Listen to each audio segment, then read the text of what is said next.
By park count, Cedar Fair and Six Flags are the two largest regional theme park operators in North America. There are two things that distinguish them from the other major theme park chains in America. First, their distinct niche is the thrill park/ride park category. Their parks consist of roller coasters, flyers, swings, and other mechanical amusements. Contrast this to, say, Disney and Universal Studios, both of which have taken a decidedly cinematic, media-based turn in recent decades. Contrast them also to the aquatic adventures of SeaWorld or the toy brick-infused playgrounds at Legoland. The other novel thing about them is that for both, their growth strategies have been that of expansion and acquisition, rather than on the repositioning or reimagining of the core ride park experience. Take Cedar Fair. Over the course of a decade from 1995 to 2006, the company tripled the size of its portfolio by adding Dorney Park, Worlds of Fun, and its water park, as well as Knott's Berry Farm in Orange County, which had predated Disneyland. It further added Michigan's Adventure and its adjacent water park, while simultaneously opening other water parks. Then in 2006, it purchased the five-park portfolio of Paramount Parks, then owned by Viacom. The current state of Six Flags was a result of even more deal-making. The original Six Flags opened in Arlington, Texas, in 1961 and was subsequently purchased by Penn Central, who was looking to diversify beyond its railroad revenues. After opening parks in Georgia and St. Louis, the chain purchased three more during the 1960s before being flipped among various owners for the next 20 years. Six Flags then took its final form by combining itself with another entity. In the center of the United States, a company named Tierco had originally bought the Oklahoma City-based Frontier City theme park in order to redevelop the land. When the plans fell through, it continued to operate Frontier City. It found the venture so profitable, it went on to add the Whitewater Water Park, Hurricane Harbor, Oklahoma City, and Wild World Theme Park, Six Flags America, to its portfolio. The company renamed itself Premier Parks and continued its acquisitions spree. By 1997, Premier Parks had nearly 10 operations and doubled its size the following year by acquiring the Six Flags portfolio, then owned by Boston Ventures and Time Warner. In 2000, all parks under its management began operating under the Six Flags name. It continued to add and open new parks for the next 20 years. For both companies, such expansion led to a lack of continuity and coherent long-term strategy. The parks went through multiple changes of owners, from private funds, governments, amusement operators, or the original founding entrepreneurs, with the strategy changing every time. The original Six Flags portfolio had gone through 5 different corporate owners by the time Premier Parks acquired them. Penn Central, a railroad, to Bally Manufacturing, who had stocked the parks with its arcade machines, to Wesray, a buyout fund, to Time Warner, media conglomerate, before it too sold a majority stake to Boston Ventures, a private fund. Such flipping of ownership and motivations was mirrored at Cedar Fair.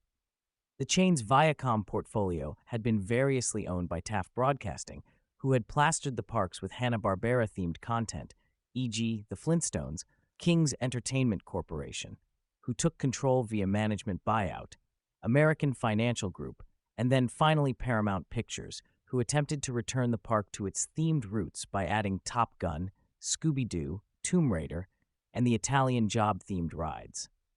It maintained control over the park for only a year before Viacom acquired control of Paramount Pictures, although the parks continued to be branded under the Paramount name. Then, there were the parks that had originally been developed by Marriott. Yes, the hotel chain, which in the 1970s joined the growing theme park trend by developing the theme parks that eventually became California's Great America, Cedar Fair via Paramount, and Six Flags Great America. Amidst this, there was even an iconic park, Goga Lake, that traded hands between Cedar Fair and Six Flags.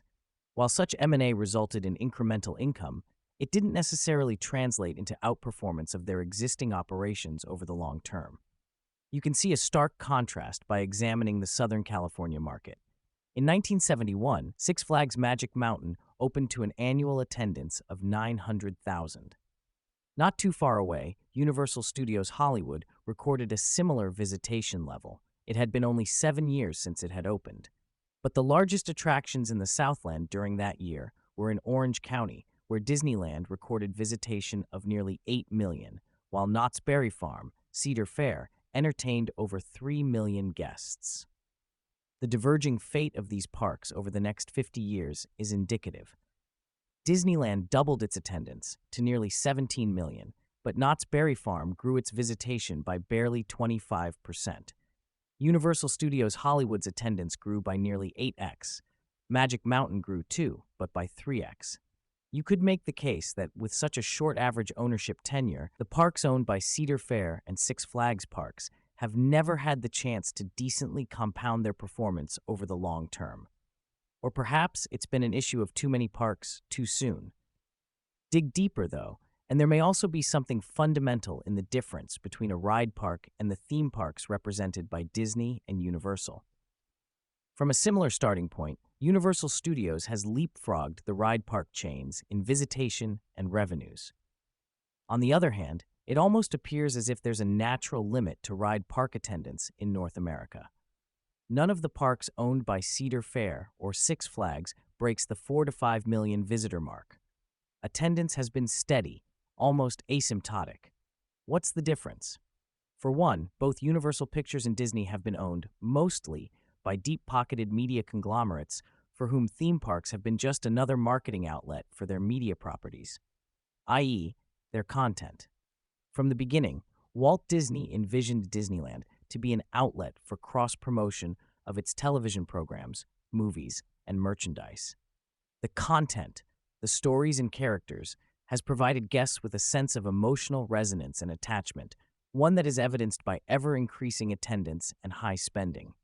Since theme parks are a complementary, synergistic business to these media conglomerates, it by definition means that theme parks are not their only business. The reasons to own theme parks for Disney and Universal Studios are not solely financial. Lean, unprofitable years have been tolerated without jettisoning the parks responsible for them, i.e., Disneyland Paris has rarely turned a profit for the last 30 years. Hong Kong Disneyland has fared the same since its opening 20 years ago. And when Disneyland Shanghai merely broke even in its first year of operations, it was heralded as an achievement for the ages. Both Six Flags and Cedar Fair, for a time, flirted with the possibility of pursuing this kind of strategy. Six Flags was majority owned by Time Warner for a time. A substantial portion of the Cedar Fair portfolio was held by Paramount Pictures and Viacom, and before them, by Taft Broadcasting. Could a Hanna-Barbera or Warner Bros. Themed park have held their own against Disney or Universal Studios? Perhaps, but we'll never know. Why does this matter? Because as industry analysts, it would be irresponsible not to ask the question of whether ride parks are a product on the wane. This is an attraction type that's over 100 years old. Sure, the coasters have gotten faster, the towers have gotten taller, and parks have gotten bigger, but the core experience is much the same as early 20th century amusement parks, when Ferris wheels, coasters, carousels, and flume rides were first invented. In fact, some of those early parks are part of the Cedar Fair and Six Flags portfolios. Cedar Point, from which Cedar Fair takes its name, is the oldest, still existing park in the United States. Cedar Fair also includes Dorney Park, a trolley park built in 1884. Similarly, Six Flags New England started life as a picnic grove at the turn of the 19th century, before being converted into an amusement park in 1912. But attendance to both chains has been lagging, and for the past 10 years, the market has assigned a stagnant value to their operations.